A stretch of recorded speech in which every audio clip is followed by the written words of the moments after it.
ازيكم يا شباب؟ ايه الاخبار؟ عاملين ايه؟ يا رب تبقوا بخير. انا طالع كده بس اتكلم معاكم بخصوص احمد فتوح، يعني عشان بصراحه انتوا عارفين انا احمد فتوح كده بصراحه بحبه جدا يعني من زمان. الراجل كل شويه بيثبت ان انا الحمد لله كلامي صح. راجل مستهتر، راجل ضايع. حتى يا جماعه كان بالارقام، حتى يعني الراجل مثلا بقاله كام سنه بيلعب في الزمالك. احمد فتوح ده يا جماعه عنده 27 سنه، تمام، مكمل بالكاس، بالدوري، بالكونفدراليه، بكل حاجه. ما مش مكمل 100 مباراه يا جماعه. انتوا متخيلين؟ ده حسام عبد المجيد بقاله كام سنه بيلعب معانا معدي 100 مباراه يا جماعه. ده حاجه تقف. احمد فتوح ده الناس عماله تقول عليه لعيب وبيلعب في كذا مركز، مش جايب غير مع الزمالك غير 5 اهداف مع الزمالك. وعامل ده في حياته كلها. يعني احمد فتوح بقى اللي في كل الانديه اللي لعب فيها، سواء ام بي، سموحه، الزمالك، جاب 6 اهداف وعامل 22 هدف. ده في كله، انا بتكلم، جاب كل البطولات اللي لعبها وعنده هدف واحد دولي. هو ده اللعيب الجامد، هو ده اللعيب يعني اللي احنا هنمسك فيه.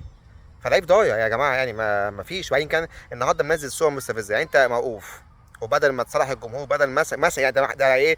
ده لو احنا اساسا كنا هنتقبل. بس الطبيعي الواحد ايه، الناس مش وسواء في الاداره او في الجمهور بيكن. يعني يا عم بقول لك انا مش عايزك يا عم حتى تتكلم ولا ترفع صور ولا اي حاجه، بس كن كده، كن في لباسك زي ما بيقولوا. لكن انت استفزاز، عمال تنزل صور امبارح والنهارده منزل آه، عمال تقول فرح اختك ومش فرح اختك. طب يا عم ماشي، هو ده وقته؟ يعني انت وقته ان في الفتره دي اللي انت موقوف فيها والناس مش شايفاك عمال تنزل صور قديمه فرح اختك؟ هي يعني مستفزين مثلا؟ يعني بتقول يعني انت مش همك العقوبات وي وي وي وي.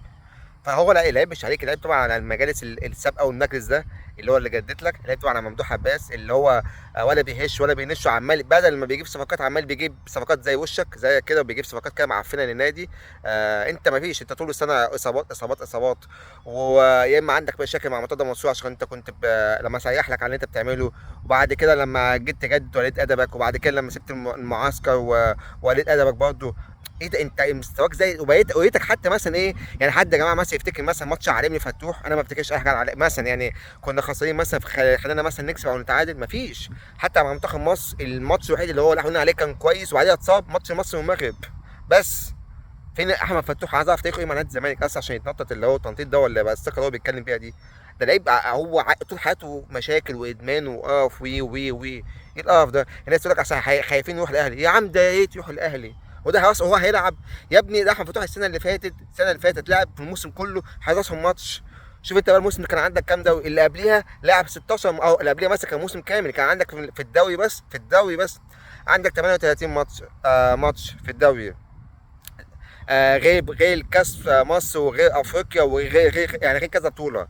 لعب في كل الموسم 16 ماتش. يعني حتى كان مش جايب النص، مش جايب نص. يعني يا جماعه هو ده نسب؟ ده نسب لعيب دولي بيشارك بيشارك؟ ما هو اخره يا جماعه بيلعب 5 دقايق ولا 5 ماتشات في الموسم كله ورا بعض وبيتصاب. انا نفسي حد يجيب لي كده احمد فتوح لعب مثلا، بيلعب 5 ماتشات ورا بعض او اكتر من، يعني لعب مثلا في الموسم عدد ماتشات اللي هو مثلا على التوالي اكتر من 5 ماتشات. استحاله. اذا كان هو اساسا الموسم كله بيلعب ما بين 15 16 11. ده كده اهو يلعب كده، يلعب ماتشين 3 يتصاب، 4 ماتشات يتصاب، لو في التوب 5 ماتشات ويتصاب. طبعا ما انت عارفين الاصابه بتقعد يعني عنده بقى الاصابه بتقعد بقى بالشهرين 3. ما هو الراجل بقى مش فاضي، ده ما بيصدق اصلا يتصاب عشان يقعد على حسها بقى يخرج ويروح ويجي. ما هو عشان كده جسمه ضعيف. الراجل قال لك انا لما ربنا تاب عليا بقيت انام الساعه 3 بالليل وبصحى الساعه 13 الظهر. ده مستوى لعيب عاوز يبقى محترف او عاوز يعمل حاجه؟ مفيش. ده لعيب هيب من معسكر مؤخرا عشان بس يحضر حفله رغب علامه. انتوا يا جماعه انتوا شايفين التفكير بتاعه عامل ازاي؟ ده عيان يا جماعه، ده ربنا يكون في عونه والله. ده عيان، ده في حاجه غلط. يعني مثلا ده كانه مثلا مش متشاف. يا عم انا اعرف مثلا ايه، اوكي، روح له مثلا خالي مثلا مش عارف عيان وبتاع ده. طب يا عم اعمل حاجه في المتضايق في بيتك، في فيلا واحد صاحبك، اصحى اعمل. لكن تروح في حاجه، في حفله عموميه الناس كلها هتشوفك. ده ما هو ده اللي يا جماعه لما بيدول يدول ده تعبان والله. ده ربنا يكون في عونه، ربنا يكون في عونه بامانه يعني. ولبس زي الصيع كده، زي العيال اللي هم انا ما اعرفش يعني، انا مش قصدي والله يعني كلنا ولا 9 كل حاجه، بس العيال الصيع اللي هم بيبقوا لسه ايه، محدثين نعمه، اللي طالعين كده اللي لسه بس جايه ايه ده؟ ايه القرف ده؟ ستايل خلقتك وشكلك وحلاقتك زفت الزفت.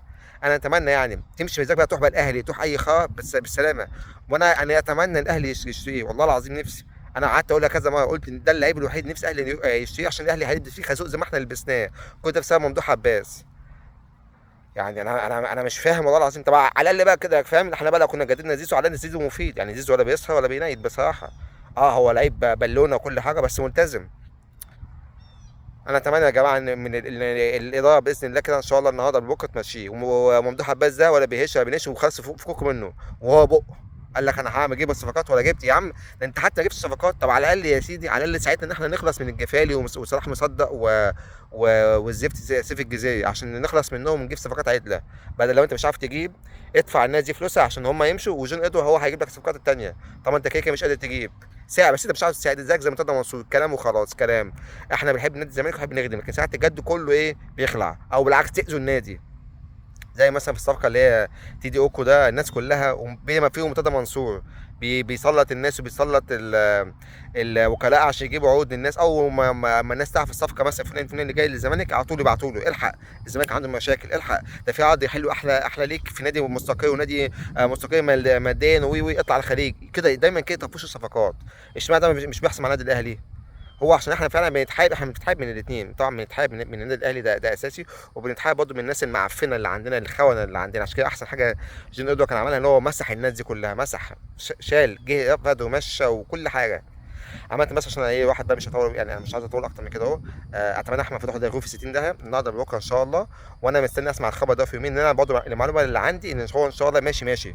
اتمنى بقى ان ما حدش يسمع كلام ممدوح عباس عشان هو عمال يزن ان هو يقعد، فان شاء الله هو مش هيقعد.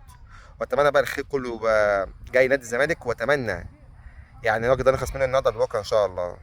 يلا سلام.